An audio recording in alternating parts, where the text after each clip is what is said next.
my friends, welcome to the channel. ഇന്ന് നമ്മൾ ഉണ്ടാക്കാൻ പോകുന്നതാണ് സ്പാനിഷ് ഓംലെറ്റ്. അപ്പോൾ എല്ലാവരും ഈ വീഡിയോ അവസാനം വരെ കാണാം. Like, share. സ്പാനിഷ് ഓംലെറ്റ് ഉണ്ടാക്കാൻ തുടങ്ങാം. അപ്പോൾ അതിനായിട്ട് ഒരു പാൻ വച്ചിരിക്കുകയാണ്. ഇനി അതിലോട്ട് നമുക്ക് കുക്കിംഗ് ഓയിൽ ഒഴിക്കാം. 1/4 കപ്പ് ഓയിലാണ് കേട്ടോ ഒഴിക്കേണ്ടത്. ഇനി അതൊന്ന് ചൂടായിട്ട് വരാൻ നമുക്ക് വെയിറ്റ് ചെയ്യാം. ഇനി നമുക്കിതൊന്ന് ചൂടായിട്ട് വരുമ്പോഴേക്കും ഒരു മീഡിയം സൈസ് പൊട്ടറ്റോ ചെറുതായിട്ട് അരിഞ്ഞത് ഇങ്ങനെ ചേർക്കാം. ഇതൊരു 3 മിനിറ്റ് ജസ്റ്റ് ഒന്ന് ഇങ്ങനെ വഴറ്റണേ.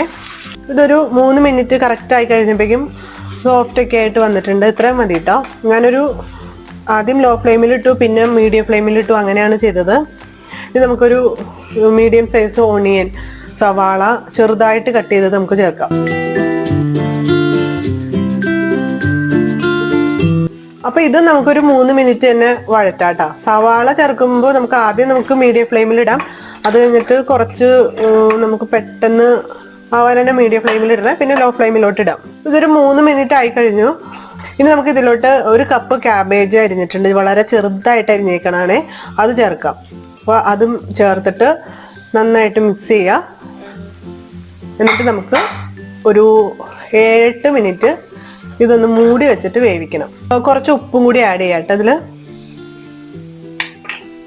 ഇത് നന്നായിട്ട് മിക്സ് ചെയ്യുക. ഇനി ഇത് അടച്ചു വെച്ചിട്ട് ഒരു 7-8 മിനിറ്റ് ലോ ഫ്ലെയിമിലിട്ടിട്ട് വേവിക്കണം. നമുക്ക് 3 മുട്ട പൊട്ടിച്ചെടുക്കണം. അപ്പോൾ നമുക്ക് ആ ക്യാബേജും പൊട്ടറ്റോയും സവാളയൊക്കെ കൂടി നന്നായിട്ട് വഴറ്റി വരുമ്പോഴേക്കും ഈ മുട്ടയുടെ സംഭവങ്ങളൊക്കെ റെഡിയാക്കി എടുക്കാം. 3 മുട്ട പൊട്ടിച്ചൊഴിക്കണേ.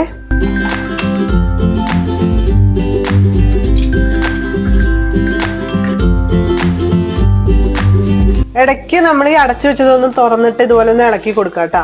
എന്നിട്ട് പെട്ടെന്ന് തന്നെ അടച്ചു വെച്ച് പിന്നെയും കറക്റ്റ് 8 മിനിറ്റ് ആവാൻ നമുക്ക് വെയിറ്റ് ചെയ്യാം. മുട്ട പൊട്ടിച്ചതിലോട്ട് നമുക്ക് ഒരു 1/2 ടീസ്പൂൺ ഉപ്പ് ചേർക്കാം. ഇനി ഒരു 1/2 ടീസ്പൂൺ കുരുമുളക് പൊടി ചേർക്കാം കേട്ടോ ഞാൻ ഇവിടെ. എന്നിട്ട് നന്നായിട്ട് നമുക്ക് ഇളക്കാം കൂടെ. ഞാനിവിടെ ഒരു പിഞ്ച് മഞ്ഞൾപ്പൊടി ചേർക്കാണ് കേട്ടോ.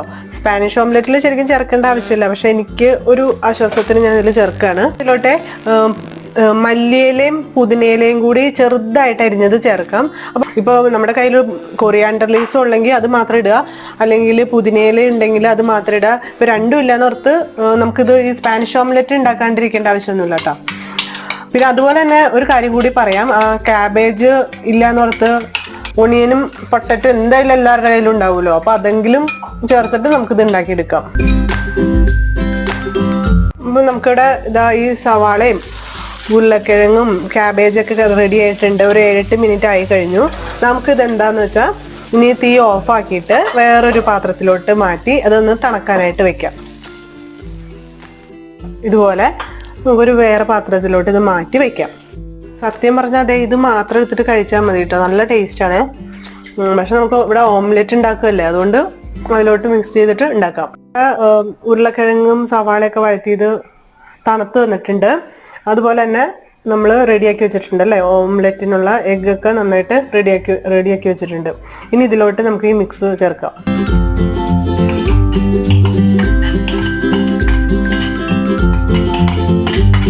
മിക്സ് ചേർത്തിട്ട് നന്നായിട്ട് ഇത് യോജിപ്പിക്കുക.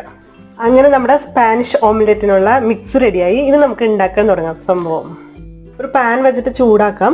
അതിനുശേഷം നമുക്ക് ഓയിൽ ഒഴിച്ചു കൊടുക്കാം. ഓയിൽ നമുക്ക് എല്ലായിടത്തേക്കായിട്ട് ഇങ്ങനെ ഒഴിച്ചു കൊടുക്കാം. ഓയിലൊന്ന് ചൂടായിട്ട് വരുമ്പോൾ നമ്മൾ കലക്കി വെച്ചിരിക്കുന്ന ഈ മിക്സിൽ നിന്ന് ഇതിൻ്റെ പകുതി ഒഴിച്ചാൽ മതി കേട്ടോ. പകുതി പതുക്കെ ഒഴിച്ചു കൊടുക്കാം. എന്നിട്ട് പതുക്കെ ഇതുപോലെ ഒന്ന് ജസ്റ്റ് ഒന്ന് പതുക്കെ അമർത്തി കൊടുക്കാം. നമുക്ക് ഇതുപോലെ മൊസറല്ല ചീസ് ഉണ്ടെങ്കിൽ ഇതുപോലെ ഈ പകുതി ഒഴിച്ച ശേഷം ഇങ്ങനെ വിതറി കൊടുക്കുക. ഇപ്പം നമ്മുടെ കയ്യിൽ ഇതില്ലെങ്കിൽ നിങ്ങൾ വിഷമിക്കേണ്ട ആവശ്യമൊന്നുമില്ല. ബാക്കിയുള്ള ആ ഒരു മിക്സ് എല്ലാം കൂടി ഒഴിച്ചാൽ മതി. ഇത് ചേർക്കേണ്ട ആവശ്യമില്ല, പക്ഷെ ടേസ്റ്റ് കൂടും ഇത് ചേർത്തിട്ടുണ്ടെങ്കിൽ. ഇനി നമുക്ക് നെക്സ്റ്റ് ബാക്കിയുള്ള മിക്സും കൂടി ഇതിലോട്ട് മുകളിലോട്ട് പതുക്കെ ഇങ്ങനെ ഒഴിച്ചു കൊടുക്കാം. അപ്പോൾ ഇത് ലോ ഫ്ലെയിമിലാണ് കേട്ടോ, അത് പ്രത്യേകം ശ്രദ്ധിക്കണം. ലോ ഫ്ലെയിമിലാണ് ഞാൻ ഇതൊക്കെ ചെയ്യണത്. എന്നിട്ട് പതുക്കെ ഇതുപോലെ പതുക്കെ അമർത്തി കൊടുക്കുക. ചീസിൻ്റെ അളവ് നിങ്ങൾക്ക് ഇഷ്ടമുള്ള അനുസരിച്ച് കുറച്ച് കൂടുതലൊക്കെ ചെയ്ത് കൊടുക്കാം കേട്ടോ. ഇത് ലോ ഫ്ലെയിമിൽ ഇട്ടിട്ട് നമുക്കൊരു 7 മിനിറ്റ് അടച്ച് വെച്ചിട്ട് വേവിക്കണം. 7 മിനിറ്റ് ഞാൻ ലോ ഫ്ലെയിമിൽ വേവിച്ച് തന്നിട്ടുണ്ട്. അപ്പോൾ ഇത് നമുക്ക് ഓപ്പൺ ചെയ്തിട്ട് മറിച്ചിടണം.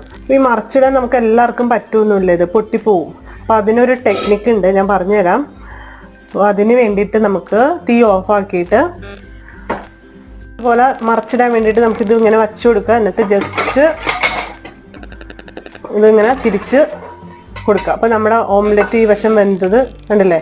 ഇനി നമുക്ക് അതുപോലെ തന്നെ അടുത്ത വശവും നമുക്കിനി ഇത് പതുക്കെ ഇതുപോലെ ഇട്ട് കൊടുക്കാം. കണ്ടില്ലേ, സ്മൂത്തായിട്ട് ഇതുപോലെ പോന്നോളും. എന്നിട്ട് നമുക്ക് ഈ വശം ഒന്ന് 3 മിനിറ്റ് അടച്ച് വെച്ചിട്ടൊന്ന് വേവിച്ചെടുക്കുക. അപ്പോൾ നമ്മുടെ ഈ ഭാഗവും റെഡി ആയി കഴിഞ്ഞു. ഇനി അത് നമുക്ക് മുറിച്ച് നോക്കാം. ഇതിപ്പോൾ നമുക്ക് ഇതുപോലെ പിസ്സ പോലെ ഓരോ പീസായിട്ട് ഇതുപോലെ കട്ട് ചെയ്തിട്ട് കഴിക്കാം. അതല്ലെങ്കിൽ സാൻഡ്വിച്ച് പോലെ ബ്രെഡിൻ്റെ ഇടയിലൊക്കെ വെച്ച് കഴിക്കാം. പിന്നെ ബ്രേക്ക്ഫാസ്റ്റ് ഒക്കെ ആയിട്ട് കഴിക്കാൻ വളരെ നല്ലതാണ് കേട്ടോ. ഇത് പെട്ടെന്ന് ഉണ്ടാക്കണമെന്നുണ്ടെങ്കിൽ നമുക്കിത് ഉണ്ടാക്കിയെടുക്കാൻ പറ്റില്ലേ ബ്രേക്ക്ഫാസ്റ്റിന്.